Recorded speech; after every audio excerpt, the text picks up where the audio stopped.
Kaon ta. Tsaka fish. Grabe, fish ito. 120. Ay, 120. Ito din, 130, 120 yung isa. Pero yun lang, tang natin compress ko kasi, alam mo na, dyan na kasi ako sa Kalayaan kanina bumili kasi meron kami yung pera ko. Ayun kami sa circle. Nyapunta ninyo? Grabe. Happy kayo akong online doon. Kaya naman. Nabalik na po akong account. Nagiging normal na naman. Ay, hindi naman siya lahat.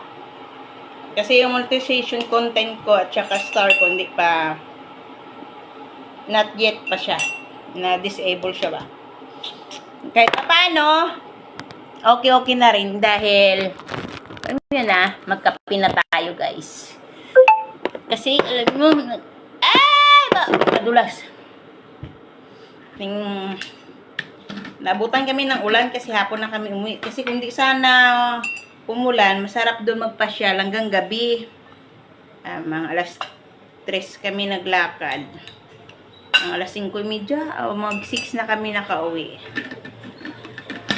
Kaya, peaceful na. Pagod na mga alaga ko.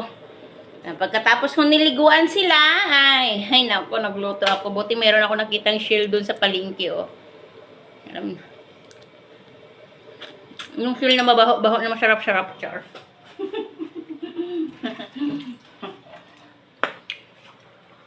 Ganito naman talaga yung lasa niya, mabaho-baho. Tapos parisan natin ang kape, guys. Para, parisan natin mga kabagol-bol. Kaya nga naman, grabe. Masakit yung ulo ko. Kasi kung di umulan na hindi kami inabutan ng ulan doon kanina, nagutom ako doon sa kaka-standby, sa kakaupo-upo doon. Yung waiting shed sa may circle. Sus na, gigutom ko. Kaya nga naman, grabe. Kaya daw halos na nandito nagapungko ka, nagpasilong kagaulan. Nagsigig kinaon.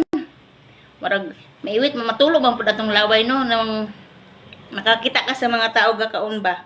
Iso gwapo gid ni maglaag ka nga naagi kay kwarta kay. Dili gid ka magtilmon sa imong baba ba. Siyempre. Oh. Kung wala ka kwarta, paglaway lang ka. Yan. Kaya siyempre, lalo na kung magsiksikan na kayo sa isang lugar, tulad ng waiting shed kasi daming tao. May iba takot na maglapit kay akala na